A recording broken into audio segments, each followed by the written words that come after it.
back here in the lab here, S.E.Live365, and we're talking 50 years of Dayton Hoops. And I'm with one of the great historians and former Hoopers, and one of the great coaches in City League Hoops. This guy, he's done a lot for the community, continue to do it all the way up until this year, and now he's gonna check it out from the sideline, but he's got a lot of great stories for us to behold. We got the one and only Eric Bradley in the building. How we feeling, East? I'm feeling great. Thanks for having me. Good to see you, my man. Appreciate you, my guy. How was your Easter, man? It was beautiful. Okay. Spent a lot of time with the grandkids and the wife and kids, so it was nice. Okay, nice. Now, when you think of now, let them know who you are, Mr. Bradley, and what you've done in your life. I'm a 1980 graduate of Whipwright High School. Attended college at Northern Arizona University, and I coached in the Dayton Public League for over 25 years. All right, so you definitely a guy who's should be given his flowers. He's done great stuff for the city, man. Now you played ball. When did you play ball, Coach? I played, graduated in '80, so I played. Started as a sophomore. Yeah. So I played 78 through 80. Okay, 78 through 80. And when you think of 50 years of Dayton Hoops, what are some of the first things that come to your mind? It's the tradition that we were able to see growing up, that we cherish to be part of, watching guys from the 60s, which was the greatest era of Dayton City League basketball, without a doubt. Back then. The 60s? The 60s, without a doubt. Back then there wasn't a lot of college basketball games on TV. Okay. We were lucky to see a UD game maybe once every 10 days. All right. Maybe a college game on Saturday and maybe 2 NBA games on Sunday. So the local heroes, your basketball heroes, were the local guys in your neighborhood, were the high school players. That's who you all wanted to be like. And that's what I remember about this growing up in the 70s. And in the 70s, basketball really, well, the city of Dayton was booming at that point. I mean, it was in a great spot right now. It was known for like on the business side, the industry side. It was a good place to raise a family at this point, right? Yes, it was. And the City League was filled with teams. I mean, we talked about this before, officially, but we do want to know exactly in the 70s, how many teams were there in the Dayton Public League? Up until 1975, there was 11 high schools. So up until 75 was 11. There was 11 high schools. I don't have the exact number, but there were close to 40 elementary schools. 40? 40 in the whole? In the whole city of Dayton. Wow. We had 70,000 students in the 70s. 70,000. 70,000 students in the public system. So everybody in Dayton was basically merged into Dayton, like into the City League. Went to a school, yeah. Got you. Okay. And so as you're growing up, right, and you're starting to, when did you start to get the itch for basketball? Well, I grew up right up the street from Resurrection Park, which was the Mecca back then. That's where all the ball players played at. But I really got the itch. My brother was older than me, 5 years older than me, and we had a rim in our backyard, and I wasn't allowed to play on it when his friends came over. So that kind of gave me the itch because I wanted to prove to them that I was going to be better than all of them. And I eventually was, so that was the itch that got me started. In there, you want to be like Big Bro. Yeah, I want to be better than Big Bro. Yeah. You wanted to be better than him. So you started to get the itch, and then, the parents started taking you to the games too, right? Well, my sister graduated from Roosevelt in '69, so she started taking me to the game in the probably around '67. Great players like the Rudy Benjamins, Daryl Dunlaps. There's so many great players back then to watch. And at the Coliseum, Fairgrounds Coliseum, that's where the games used to be played before they went to UD Arena. Right there across from Miami Valley Hospital. Great games in there. The Fairgrounds? Yes. Okay. And the cool thing about the Fairgrounds was the locker rooms were at the north end of the gym. And they were on the second level. So when the varsity game would start, back then, all teams were fully clothed, tops and bottom warm-ups. Yeah. And you see both teams coming down the stairs to hit the floor. Oh, that's cold. And that was just an awesome scene to see back then. The gyms are packed, spirit on both sides. Yeah. It was incredible. And that's funny because I remember when I went to Colonel White, that's how, sometimes we'd come down from the bottom. You know what I mean? But and so as you get into the 80s, right? In the 70s, at the end of the 70s, you see Dwight Anderson, right? Played against Dwight. You played against Dwight. Matter of fact, that was my first city game as a sophomore, 78. Oh, wow. Played him up at Raw. Woo, you playing against DA, man. And he went for 53. 53? Yes. Woo, we a cool 53, huh? Cool 53 without the three-point line. This time, Dayton is a booming city. So, like, the city's going crazy in the late 70s right now. Well, it kind of died off a little bit. It was starting to die because of the desegregation, forced busing that occurred in 76, 77. Okay. Which created a lot of white flight, and the city enrollment started to decline then. Oh. Because what happened, they closed Roosevelt in 75, and they closed Stivers in 75. But they ended up combining Stivers-Patterson from 76 to 82. And then a lot of us got bused. I was in the Roosevelt-Roth district. We got bused to Wilbur Wright. And then on the Dunbar side, a lot of those kids got bused to Belmont and vice versa. But because of that, I want to say this, some of the best teams in Dayton were never formed because of busing. Once that happened, everything just changed. The dynamics just Slowly changed. starting to change. It wasn't like it used to. It was still good, but it wasn't like it used to be. Once Roth won, then the school was taken apart, or not taken apart. They just shut it down. After the 82 school year, they turned a lot of the schools into middle schools or elementary schools. I think Rolfe, Kaiser, Fairview, I can't think of all of them, Kaiser, and Stivers. They turned them all into like elementary, middle schools. Okay. So then that left us only with the Patterson, Dunbar, Belmont, Colonel White, and Meadowdale. Okay. From 11 to 5? Yeah. Dang, that's a drop. But the ironic thing about the history of the City League is that in 1930, that's when the City League was first established.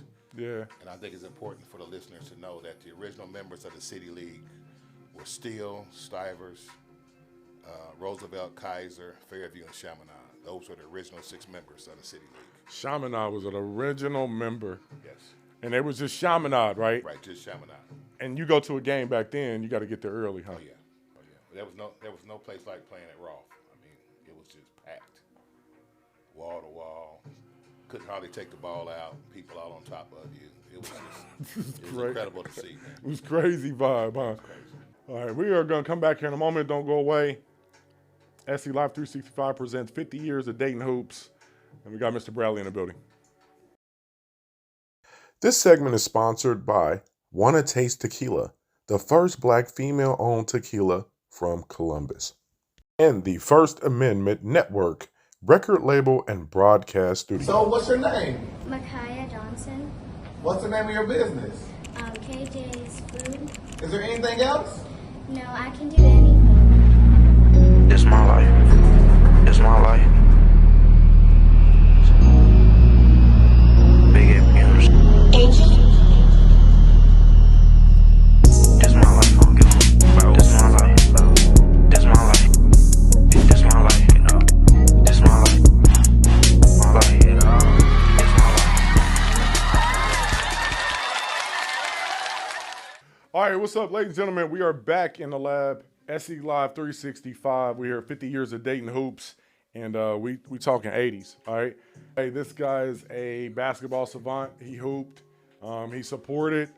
Now he's coaching. He's won titles, and he'll give you the business on any era that he was able to watch, and he's come back to chop it up with us. We got the one and only Kerry Ivy, 3-time champ, man.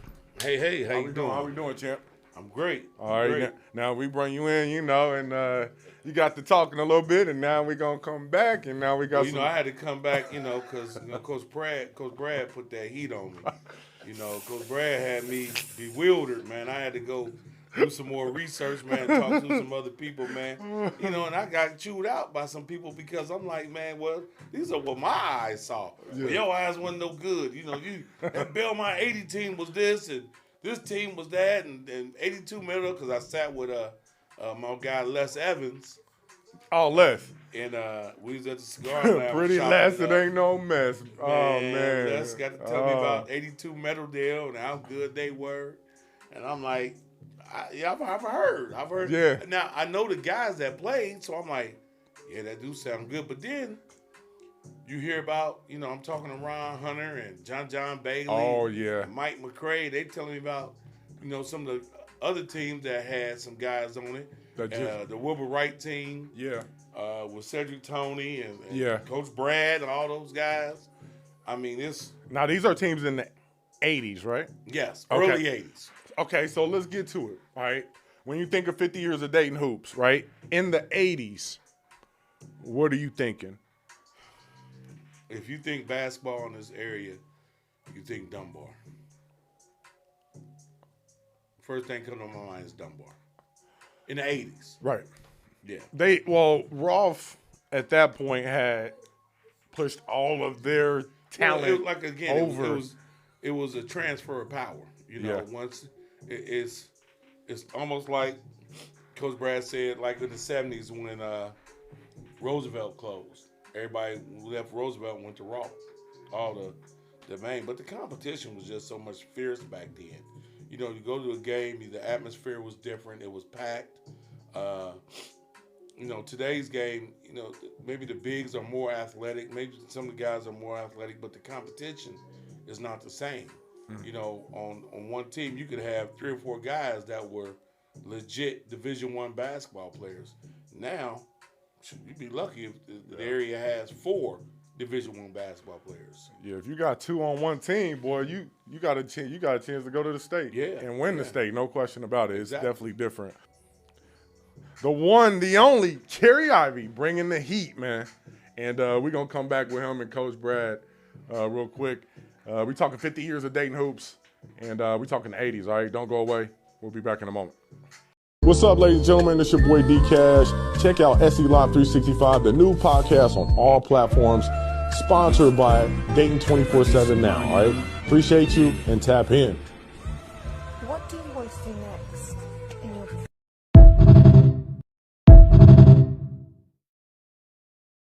All right, what's up, ladies and gentlemen? We're back here, 50 years of Dayton hoops, and we have the one and only, our business spotlight guest of the week. This lady's doing big things and in a variety of different areas, but we're going to let her introduce herself and her brand. Hi, I'm Tina Shaw. I am the owner of Safehaven Cleaning Company. I'm also the director and creator of Tina True Skits. And I'm also produced a play. I'm a director of a play that's coming out May 3rd. So I'm really excited about what's going on, Dion. Pleasure, Ms. Shaw. Thank you. Thank you for being Thank here you. in our business spotlight. Now, sure. Let's talk about the business, okay? Everybody goes through ups and downs, but lately it's looking like Safehaven Cleaning has really been doing your thing. Yes. How have you been able to get it to this point? Just consistency, hard work and dedication. I'm very passionate about my work. I am professional. I'm on time. So that's how I'm getting there. That means a lot to people. You know what I'm saying? Showing professionalism. Yeah. And Did you realize this was something that you could do for the long haul? And how did you get into it?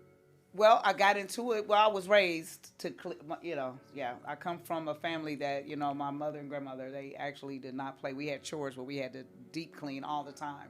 But also, my business was birthed out of my depression. And so with that, after I came up out of my depression, I said, you know what? I want to start a business that will implement everything that I needed, which was organizing. I needed help. Just everything was in a disarray. So I needed help with everything. Started it. I started off, my first one was doing a bathroom, did a before and after, put it on Facebook. From that, someone called. Advertising. That's all I did was promote myself. I passed out flyers. I passed out cards. I'm constantly talking about Safehaven. We do it all from wall to wall, and we do. We literally do it all from wall to wall. And what makes it so special? Like, what are some of the things that you do? Because, we talked about that. Yeah, we'll move you. Like, if you move in, we'll unpack you. Okay. Put up your things from the canned goods, which we did. It was a family that moved from Alabama. She moved her family here. And so we unpacked everything. Wow. We packed their clothes. We hung their clothes up. We put their groceries up. Their storage unit. We emptied that out. Placed it down the basement. We did everything. That's what makes us a little unique. And then we organized storage units. We make it easier. We do things that people really just don't feel like doing. And You know that's what I'm that's what saying? they pay people to do, don't That's they? right. Yeah. we make it And you easy. went to Roth. Yeah, intermediate though, not Okay. the high school. But you was around that whole I was Rolf, around the whole Keith thing. Byers Yes, squad. absolutely. Okay, so the Yeah, 80s was a I jump in couldn't wait time. to get there, and then when I went, it turned into an intermediate. I was devastated. Oh, my Because it was goodness. a girl's dream to go there. Well, mine anyway, to be a Rolf cheerleader. Oh, Because I had wow. a neighbor, the Bakers. They were cheerleaders. You know what I'm saying? And Yeah. they were all into sports. So yeah, it was hot. Sports are hot. I mean, I love Yeah. sports myself. Love basketball, football. I love sports. But boxing is my favorite. One message that you send to the next entrepreneur. Consistency. Don't give up. Have faith in yourself. I don't care how you feel. There are many days I don't feel like getting up to go clean. I just don't.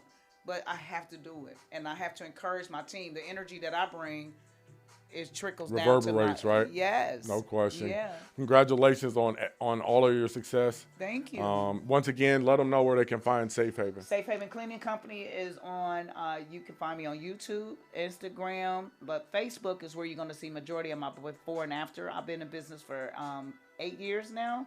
I'm insured. I'm telling you, we do it all from wall to wall. Please look at my before and after pictures. Pictures do not lie. People do. Pleasure and an honor. Business You're Spotlight. doing great things, honey. You're doing greater things. I don't know about that. Truth but Skits. you're Make great. sure you check that out too. Please, We got some Tina sports. Truth Skits, yes, on all platforms. We got some sports skits coming too. I can't wait for that, you guys. I cannot. It's an honor that he even asked, but we're great. Tina Truth Skits. You can find me on TikTok. I have 109K followers. You can find me on their YouTube. I have a lot of followers on there as well. And of course, when you go to Tina M. Shaw or you go to Tina Truth Skits on Facebook, and you're gonna see season after season. I've been doing this 3 years consecutively. We're rolling. And it's paying off. And I got a play coming out May 3rd. Please, at the Dayton Downtown Theater. Please come out. You can pay at the door, or you can contact me and get your tickets. With that being said, make sure you check out Ms. Shaw and all of her great endeavors. Thank and make sure you check out Safehaven Cleaning Please do. if you need that type of service, all right? We'll be Appreciate back it. here in a moment. Don't go away. 50 years of Dayton Hoops. Oh, Artist Spotlight was powered by QAL Home Care, Quality Advancement of Life Skills, T-Shirt Kings, Delivery, Run, Pick, Quick, and Besser Hair Care. Do you need personalized home care services? If so, Quality Advancement of Life Skill is here for you. We are an agency provider for Department of Development Disabilities. We offer home care, personal care services, non-medical transportation, shared living housing, 24-hour client care, and so much more. We are trusted, dependable, and reliable. So don't wait. Contact us today. We can't wait to help. When you think of 50 years of Dayton Hoops, give me the top teams that you think about in the 70s and the 80s. In the 70s, I would say, from what I witnessed, what I saw, was Rolf. Now, what I've heard was Roosevelt. I'm going to go with Rolf, 70 team, Donald Smith, Phil Lumpkin, Oh, yeah, I've heard that. Dunbar, 71, Big Cash, Wild Bill Higgins, Ricky Gates, etc. And then 1975 Roosevelt team with Terry Peavy came out in 74. Donald Persons, Mel Crafter, John L. Harper. That was a very good team. They went undefeated in the city that year. And how many teams? Back then it's 11 teams, right? 75 was still 11 teams. Was it 11 or 12? 11. 11. 11 teams. 75 okay. is 11. City's booming at this point, and then Dwight comes along. Yeah, Dwight was a freshman in 75. And they won this. No. He was a freshman, and he played freshman at Roosevelt. Oh, that's right. So when Roosevelt closed, he went to Rolf. See, I didn't know that. See, He started as a sophomore at Rolf in 76 Wow. and led him to the state So championship. Roosevelt closed in 76. Roosevelt and Stivers closed in 75. Yeah. But Stivers became Stivers Patterson. Okay. And then the kids from Roosevelt, most of those athletes went to Rolf. The Dunbar kind of. But I got to give Dunbar their respect because they won the city in 1980 before the transfer of the Rock Kids. So they were still Dutch Collins coached that team. Paul Hawkins, Rodney Smith, some of the guys I can think of right off the top of my head. They won the city that year. Okay. So Dunbar still was prominent. They were always good. Dunbar was always good. Yeah. Okay. But they just went to another level when Rolfe and Roosevelt came over there. But again, you gotta think about it. The competition back then was just, man, it was phenomenal. It was a thing to see. In the 80s to go to. Which gym? For me, I'm gonna say Colonel White when in 1986, 87. Meadowdale game sold out, packed because we had Hoagie Patterson on the team in '88. So it was just, man, it was crazy. Our atmosphere was crazy. I enjoyed that, and I enjoyed UD Arena. I have to say Rolfe and early, that 81, 82, because Rolfe was just an incredible sight. But I always, as a player and a coach, especially as a coach, I always enjoyed Dunbar because Dunbar was a place where it was the intimidation factor. So all week you had to make sure seats behind the rim. Yeah. So you go up under that rim. It was intimidation over there. So you knew who your tough kids were. Yeah. You saw who was going to back down, who was going to compete when you went to Dunbar. Yeah. So I always kind of enjoyed playing at Dunbar over there. 7 Dunbar versus 81 Rolfe. Right. What are you taking? I got 81 Rolfe because I played with most of those guys. I'm gonna go with 87. Yeah. That's because I played against him. I gotta go with Ice-T. I go with Kurt, Chete, Mike Haley. Mike Haley was a hard guy to stop. It was possible. It was like he had the hook. He was Kareem. He was Kareem. He was throwing that hook up, man. We played them one time, man.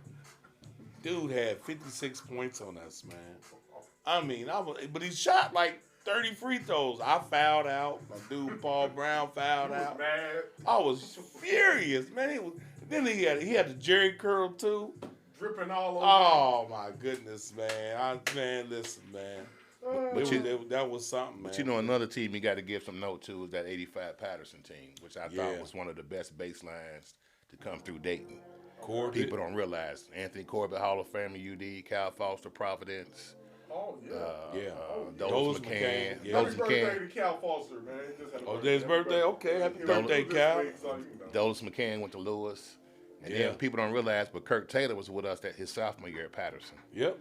So he was on that team. I knocked off that Alter team. We knocked off that Alter team. What was the best game in the 80s? Alter Dunbar, to me. To me, and I wasn't here, but I heard everybody talk about it, is the Rolfe Hamilton game in '81. Okay. With Greg Stokes. Yep. I went to that game. Yeah. That was a heck of an atmosphere. That's right the game there. I had to say. Yeah. Okay. The colors were different than everybody else because they were purple, red. It was white. It was strange connection of colors. They threw that red in there once Roosevelt came over. They used to just be purple. Oh, that's why that happened? Wow. See, they tried to throw red over at Dunbar, but the Dunbar alumni wouldn't go for it. No, they ain't gonna have that. So that's just a little history there. Yeah. The GOAT. There we The go. GOAT. He got notes at home, man. He got notes. He got the notes. What? Come on. I got every all-city basketball team since 1930. I got the pictures. I got the roster. If you want it, I got it. Okay. In 2030, every all-city team, football and basketball. That's amazing, man. That's crazy. That is amazing.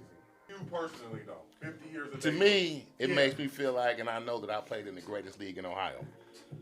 Playing in the Dayton City League. Yeah. I played in the greatest league of Ohio, and I'm proud of that. For me, it means that I feel like I played against some of the greatest athletes, greatest basketball players to ever come out of Dayton.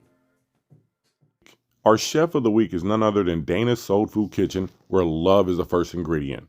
They're located on 130 North Patterson Boulevard inside Club Evo and have a great menu and the food to match. It's your boy T.Hunt, Mission Music, Grussel Howley, Blaque, ENT. What's happening? What's happening, man? Chete Blaque, 937 in the building. GH boy, Blaque Entertainment, Mission Music. Let's go. How you guys come together, man? It's my brother. It's brother. Yeah, it's brother. Man. Been on, my brother, man. Bro. I had to be about 14, 15. He was rapping in some apartments, and they A couple of my people came from across from the park, like, hey, man, this dude over there killing it, you know what I mean? So I'm like, go over there. When nobody rapping, so I rap with him, and we kind of just look like, all right, dap each other up, walked off. I go to the Air Force, come back home. I see his sister who looked just like him. I said, you look like a dude I know named Chete. She said, yeah, I know him. That's my brother. I said, oh, well, all right. Linked up after that, and that's, you know, been my dog ever since. Yeah, been my dog ever since. Now, and what's the fix? Oh man, it's exactly what it is. It says the fix. It's I feel like some of the streets been wanting from us two for a long time. So it was like, but here y'all go. Who brung who back into the game?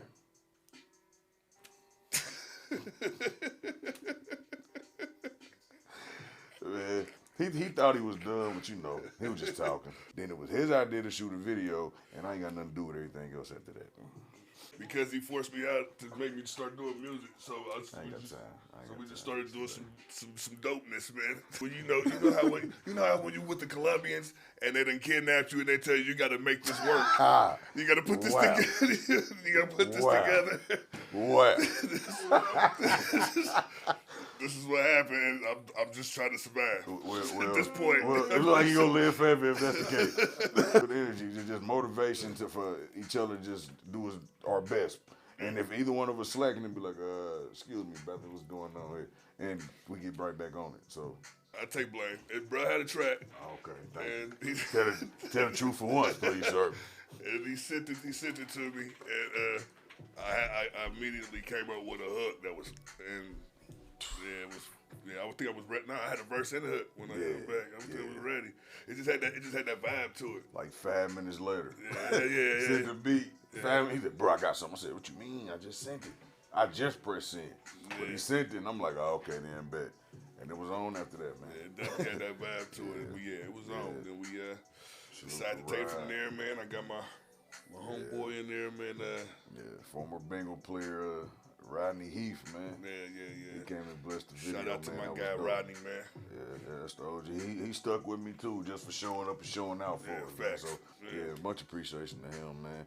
And can't leave out Buckman ENT. He made the beat. Yeah, Buck made and, the track. BG. Shot the video. I don't know if he go by BG made it, BG got it, but BG, he one of the coldest. He shot the video, you know what I mean? So, So, yeah. Hoops, give me the one person or the one thing that comes to your mind. And I don't care what nobody say. I'ma always say, my bro Knox, Carlos Knox. I'ma always say Los, man. I'm gonna bring up Aaron Mookie Holmes. Okay. I done known Mookie. I call him Aaron. I done known him since I was 9. And it was like Bo Jackson, Deion Sanders, Charlie Ward. Okay. Like, he played everything. YouTube, T.Hunt 937. Instagram, T.Hunt 937. Snapchat, T.Hunt 937. And Facebook, Hunt Jaffe Joe. And that Chete Blaque is CHETE BLAQUE.